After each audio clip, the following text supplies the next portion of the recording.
ये जो दिख रहे हैं ये कभी आपके नूर थे, अरविंद केजरीवाल की आंखों के कोहिनूर थे। इनमें कोई आपका चाणक्य बनकर सियासी चाल चल रहा था तो कोई धन्ना सेठ बनकर पार्टी की सांस चला रहा था। किसी को केजरीवाल का अगला वारिस कहा जा रहा था, कोई रास का सबसे गहरा ताला था। किसी के पास इतना डेटा था कि उसने पंजाब जिता दिया था तो कोई केजरीवाल के साथ कदमताल करते हुए आंदोलन से पार्टी और पार्टी से राज्यसभा पहुंच चुका था। लेकिन आज यही चेहरे सियासत के दरबार में पाला बदल चुके हैं। हैरानी कुछ को है कि ये चले गए, कुछ इस बात से हैरान है कि इतनी देर तक कैसे टिक गए, कुछ इस बात को लेकर सवाल उठा रहे हैं कि जो लोग सिस्टम को जड़ से उखाड़ फेंकने निकले थे, बीजेपी एक गुंडों की पार्टी है, वो सिस्टम की गोद में बैठकर सत्ता का सुख कैसे भोग रहे हैं। ये कहानी दरअसल आम आदमी के खास आदमी और खास आदमी से विभीषण और कुछ की नजरों में गद्दार बनने की है। लेकिन अगर आप ये सोच रहे हैं कि ये कहानी एक तरफा है तो गुरु ये सबसे बड़ा धोखा है और यही सबसे बड़ा एजेंडा है। क्योंकि ये सिर्फ पार्टी के टूटने की कहानी नहीं है, ये एक विचार की लाश है, एक आंदोलन की खुली हत्या है। क्योंकि इस कहानी में एक तरफ एक जौहरी है, अरविंद केजरीवाल, जिसने दावा किया था कि अन्ना आंदोलन की मिट्टी से वो तमाम हीरे तराश रहा है, चुन चुन के ऐसे नायाब लोगों को ला रहा है जो देश के लिए कुछ भी कर गुजर सकते हैं, वो भी कह रहे थे। दूसरी तरफ वही हीरे जिन्हें कभी केजरीवाल ने तराशा था, राज्यसभा भेजा था, जो उनके साथी थे, जो उनके साथ संघर्षों में दिन रात खड़े थे, आज वो हीरे केजरीवाल के पांव में चुभ रहे हैं। अब सवाल क्या हुआ का नहीं है, सवाल यह है कि गलती कहां हुई। क्या यह अरविंद केजरीवाल का बढ़ता हुआ अहंकार था जिसने केजरीवाल के अपनों को ही दुश्मन बना दिया? क्योंकि यह कहानी यहां से तो शुरू होती नहीं। याद कीजिए अन्ना आंदोलन, किरण बेदी से लेकर शशि भूषण, प्रशांत भूषण, कुमार विश्वास, बड़ी लंबी लिस्ट है, आशुतोष से लेकर अब राघव चड्ढा तक। और इसीलिए सवाल है कि केजरीवाल का अहंकार था या फिर डर, दबाव और लालच जिसने इन चेहरों को बिकने पर मजबूर कर दिया। क्योंकि ये लड़के, ये जितने हैं, इनमें से अधिकतर की पहचान तो पहली बार बनी थी, केजरीवाल से बनी थी। आखिर ये क्यों केजरीवाल से दूर चले गए? इतिहास कहता है केजरीवाल के साथ कोई ऐसा बचा ही नहीं जो उनका सगा रहा। लेकिन जब हर मोहरा एक एक करके बोर्ड छोड़ दे तो शख्स सिर्फ मोहरों पर नहीं होता, खिलाड़ी पर भी जाता है। और असली सवाल यही है कि गद्दारी ज्यादा बड़ी है या उसे पहचानने में हुई चूक। क्योंकि जब जौहरी हीरो और पत्थरों में फर्क करना भूल जाए तो बगावत खबर नहीं बनती, नतीजा बन जाती है। और आज इसी पर हम बात करेंगे। नमस्कार, मैं हूं शुभांकर मिश्रा और आज की कहानी है अरविंद केजरीवाल की राजनीति की। यह कहानी है बगावत की, यह कहानी है भरोसे के टूटने की, एक आंदोलन के सपने दिखाने की और उन सपनों के राख बनने की, सिस्टम को बदलने वाले सिस्टम का हिस्सा बनने की, आम आदमियों के खास और खास से किसी की नजर में विभीषण, किसी की नजर में गद्दार बनने की। इस कहानी की शुरुआत करें उससे पहले हमारी आपसे गुजारिश है कि हमारे व्हाट्सएप चैनल से आप जुड़िएगा ताकि इस बेबाकी से जो हम बात रखते हैं उसमें हमें आपका साथ मिले। ज्यादा कुछ करना नहीं है, कमेंट सेक्शन में और डिस्क्रिप्शन में लिंक हमने दे रखा है। उतनी भी इच्छा ना हो बटन दबाने की तो ये मोबाइल उठाइएगा, स्क्रीन पर आपके स्कैनर लगाए, स्कैन मारिएगा और व्हाट्सएप चैनल से हमारे जुड़ जाएगा। वीडियोस हमारे आप तक जल्दी पहुंच जाएंगे। अब शुरुआत करते हैं कहानी की। आखिर हुआ क्या कि रातों रात आम आदमी पार्टी का पूरा किला ढह गया? क्योंकि कल तक जो पार्टी राज्यसभा में अपनी ताकत के दम पर केंद्र को चुनौती दे रही थी, आज उसकी पार्लियामेंट्री पार्टी का वजूद खतरे में है। हुआ यह है कि आम आदमी पार्टी के 10 में से 7 राज्यसभा सांसदों ने एक साथ मिलकर बगावत की, भारतीय जनता पार्टी का दामन थाम लिया। दल बदल कानून की बारीकियों को इतनी सफाई से इस्तेमाल किया गया कि 2/3 बहुमत के साथ पार्टी का विलय कर लिया। अब किसी की सदस्यता पर कोई आंच नहीं है, यानी ये सब के सब जो है ये राज्यसभा सांसद बने रहेंगे। इस बगावत का चेहरा बने राघव चड्ढा, मास्टरमाइंड बने संदीप पाठक। इनके साथ अशोक मित्तल, हरभजन सिंह, विक्रमजीत साहनी, राजेंद्र गुप्ता और स्वाति मालीवाल ने मिलकर केजरीवाल के पैरों के नीचे से सियासी जमीन खींच ली। अब ये केवल एक इस्तीफा थोड़ी था, ये तो एक सोची समझी अरविंद केजरीवाल पर सर्जिकल स्ट्राइक थी। ऐसी सर्जिकल स्ट्राइक जिससे अरविंद केजरीवाल बिल्कुल बेखबर थे और बेखबर से ज्यादा ये स्ट्राइक उनके सबसे कमजोर वक्त में उन पर एक बड़े प्रहार के तौर पर थी। लेकिन जब इस पूरी बगावत की आप गहराई में जाते हैं तो सुई जो है वो घूम फिरकर केजरीवाल पर आकर टिकती है। राजनीति में अक्सर ये मुहावरा दोहराया जाता है कि राजा वही जो सबको साथ लेकर चले। लेकिन केजरीवाल का ट्रैक रिकॉर्ड बताता है कि यहां राजा के साथ रहने की एक्सपायरी डेट छोटी है।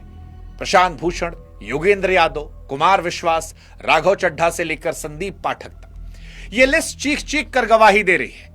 अब यहां दो पक्ष आमने सामने तलवार ताने खड़े हैं। पहला पक्ष कहता है कि भैया केजरीवाल का अहंकार जो है उस ऊंचाई पर है जहां पर संवाद की जगह सिर्फ आदेश बचे हैं।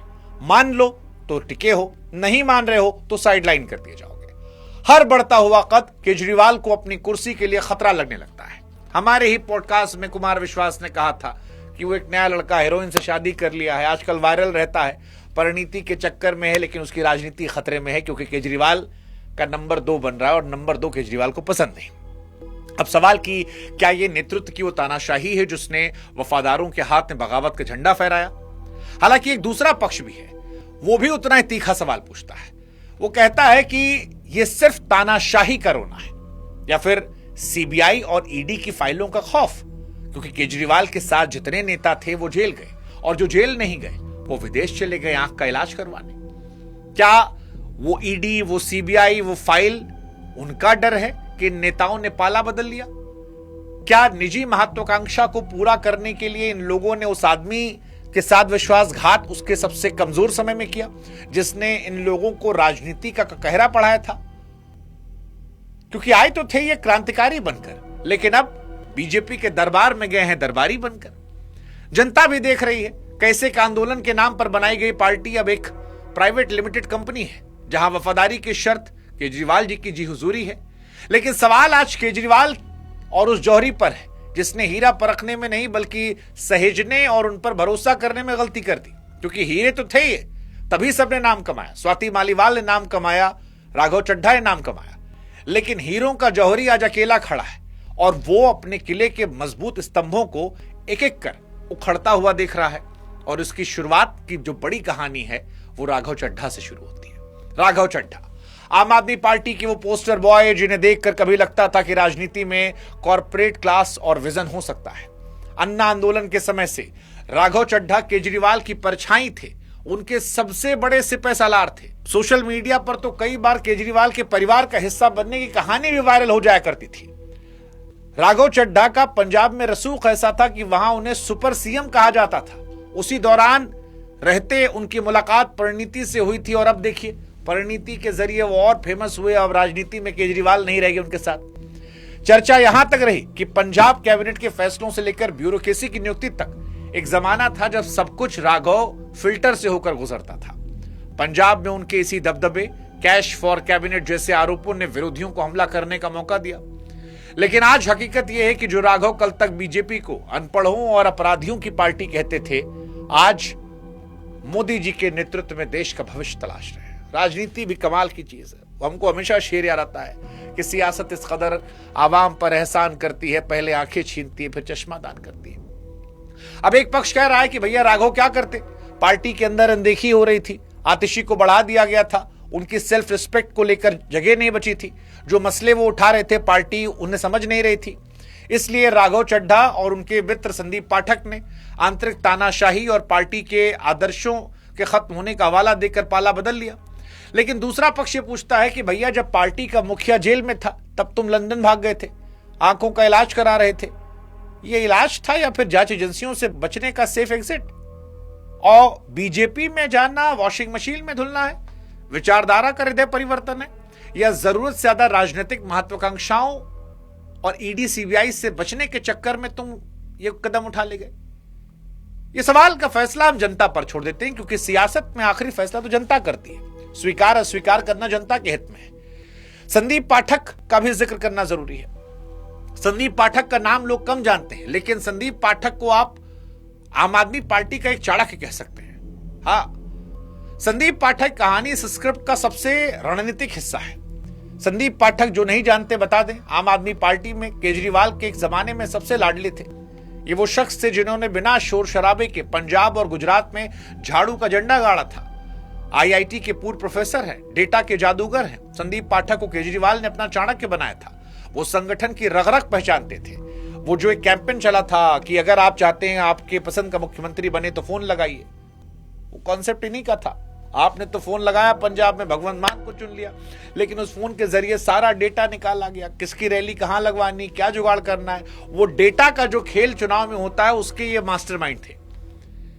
तिहाड़ जेल में केजरीवाल जब बंद थे तब भी संदीप ही पार्टी को मजबूत कर रहे थे, लेकिन रिकॉर्ड बताते हैं कि जब दिल्ली विधानसभा चुनाव हो रहे थे तो वहां पर इनको आइसोलेट कर दिया गया था। उस वक्त विजय नायर को बहुत ज्यादा मौका दिया गया था और इनको धीरे धीरे उपेक्षित कर दिया गया। ये आते झारखंड से शायद है, इनको उनके वहां भेज दिया गया था जहां पार्टी कुछ है नहीं। लेकिन इनके बारे में जानने वाले कहते हैं कि वो व्यक्ति हैं जिन्होंने आम आदमी पार्टी को पंजाब, गुजरात और गोवा तीनों जगह मजबूत किया था। अब इनको लेकर भी दो लॉजिक आता है। एक लॉजिक है कि संदीप की रणनीतियां लोकसभा चुनाव में फेल हुई थी, इसलिए जवाबदेह के तहत इन्हें हटाया गया। दूसरा संदीप का पक्ष है कि भैया केजरीवाल की किचन कैबिनेट ने उन्हें क्लर्क की तरह ट्रीट किया, उनका स्वाभिमान जो है वो आहत किया।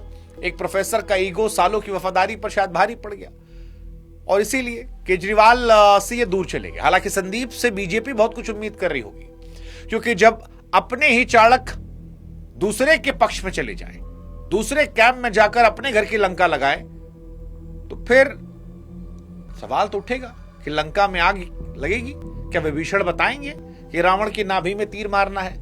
मतलब हो सकता है, नहीं भी हो सकता है। इस कहानी में एक और बड़ा दिलचस्प किरदार है स्वाति मालीवाल का।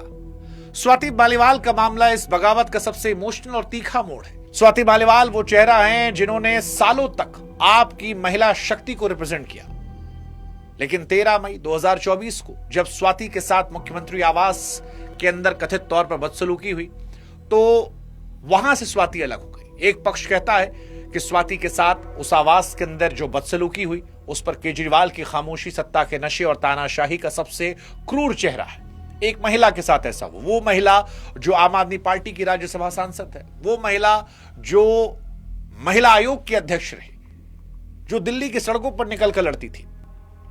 दूसरा पक्ष आरोप लगाता है कि व्यक्तिगत चीजों की लड़ाई हुई, जिसके बाद स्वाति मालीवाल महत्वाकांक्षाओं में बीजेपी के लिए खेलने लगी, बीजेपी के पिच से बैटिंग करने लगी।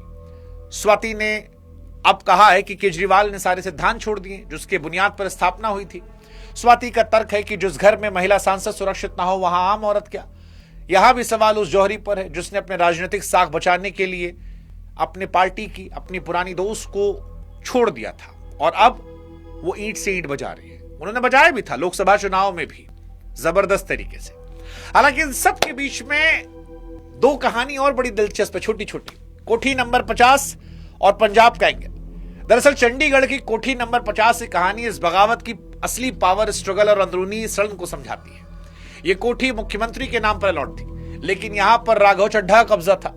वैसे ही जैसे आम आदमी पार्टी के एक सांसद हैं लवली प्रोफेशनल यूनिवर्सिटी वाले, उनके नाम पर जो कोठी अलॉट थी, कहा जाता है उसमें केजरीवाल रहते थे। अब यह बड़ा दिलचस्प है कि मुख्यमंत्री के नाम में कोठी राघव चड्ढा के नाम की थी। राघव चड्ढा आम आदमी पार्टी से बीजेपी में चले गए और अशोक मित्तल के नाम पे जो थे उसमें केजरीवाल थे। अशोक मित्तल जो है वो बीजेपी में चले गए। अब कोठी कोठी खेला जाएगा, तुम मेरी कोठी वापस करो, मैं तुम्हारी कोठी वापस करूंगा। यह अपने आप में बड़ी दिलचस्प कहानी है। हालांकि इनके साथ एक कहानी पंजाब को लेकर भी है, पंजाब में बगावत को लेकर। 2027 के विधानसभा चुनाव से पहले जहां आप इकलौती सत्ताधारी पार्टी है, पंजाब के 6 राज्यसभा सांसदों का एक साथ जाना पार्टी को वहां कमजोर कर रहा है। जनता पूछ रही जौहरी क्या हो गया? शीश महल बना रहे थे लेकिन एक एक ईंट जो है वो खिसक गई, और सिर्फ ईंट नहीं खिसकी, ईंट के साथ तिजोरी भी खिसक गई। क्योंकि अशोक मित्तल, विक्रम सैनी और हरभजन सिंह जैसे नामों का जाना बताता है कि राजनीति अब फंड, फेस और फाइलों का खेल बन गई। यहां एक बहुत सिंबॉलिक और दिलचस्प वाकया है। जिस दिन से दल बदल हुआ, अरविंद केजरीवाल जैसा हमने बताया अशोक मित्तल के घर में थे, उसी दिन मित्तल ने पाला पलटा और केजरीवाल को घर छोड़कर जाना पड़ा। अब यह भी अपने आप में दिलचस्प कहानी है। हालांकि अशोक मित्तल की कहानी में कहानी आती है रेड की। अशोक मित्तल के यहां रेड पड़ी थी।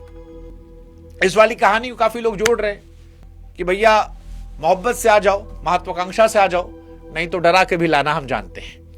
लेकिन ठीक है, जिसका बिकने का ईमान होता है वो बिक जाता है और जो चलाता है। अब अशोक मित्तल जैसे लोग जो यूनिवर्सिटी चलाते हैं, एक जमाने में उनके पिताजी मिठाई की दुकान चलाते थे, बड़े रईस लोग हैं, समाज में अपने इलाके में इनका रुतबा है। वो शायद राजनीति में विचारधारा से ज्यादा रसूख और सुरक्षा के लिए आए थे। और बिजनेसमैन के बारे में एक बात सभी जानते हैं कि बिजनेसमैन डूबती नाव में जाना पसंद नहीं करते। उन्होंने बीजेपी में शामिल होकर अपने कारोबार को तो कवर फायर कर दिया है, इतना जरूर तय है। तो उनका अपना नफा नुकसान नहीं है, विचारधारा की उनकी लड़ाई थी नहीं। केजरीवाल जी ने टिकट दिया था राज्यसभा का, वो गए थे। अब हो सकता है बीजेपी से पा जाए, नहीं भी पाए तो लवली प्रोफेशनल यूनिवर्सिटी जिंदाबाद। लेकिन हरभजन सिंह का जाना क्या एक फेस के जाने जैसा है? कुल मिलाकर सवाल फिर वही जौहरी पर आती है, जिसने पार्टी को आंदोलनकारियों के बजाय अपने लड़ाई झगड़े में छुड़वा दिया। खैर, कुल मिलाकर निष्कर्ष ये है कि ये कोई अचानक से रातों रात हुआ विद्रोह नहीं है, एक सोची समझी सर्जिकल स्ट्राइक है। राज्यसभा के इस झटके के बाद अब दिल्ली विधानसभा के विधायकों पर भी दबाव बढ़ने का खतरा है। केजरीवाल के सबसे कमजोर वक्त में ये एक्स्ट्रा प्रेशर क्या उन्हें तोड़ देगा, या केजरीवाल नायक बनकर निकलेंगे, फिर से हीरो बनेंगे? फिलहाल पार्टी के पास 3 राज्यसभा सांसद हैं, जिसमें बलबीर सिंह सींचेवाल जैसे जमीनी लोग साथ हैं। पार्टी अब पूरी तरह से दिल्ली पंजाब पर फोकस कर रही है। केजरीवाल जिस ऑपरेशन लोटस का आरोप दूसरों पर लगाते थे, आज वो उनकी अपनी किचन कैबिनेट के अंदर पूरी तरह सफल हुआ। पुराने और वफादार साथियों का सरजाना बताता है कि केजरीवाल के भी तानाशाही रवैये ने पार्टी के अंदर वो माहौल किया जिससे विभीषण पैदा हुए, जिन्होंने लंका जलाई।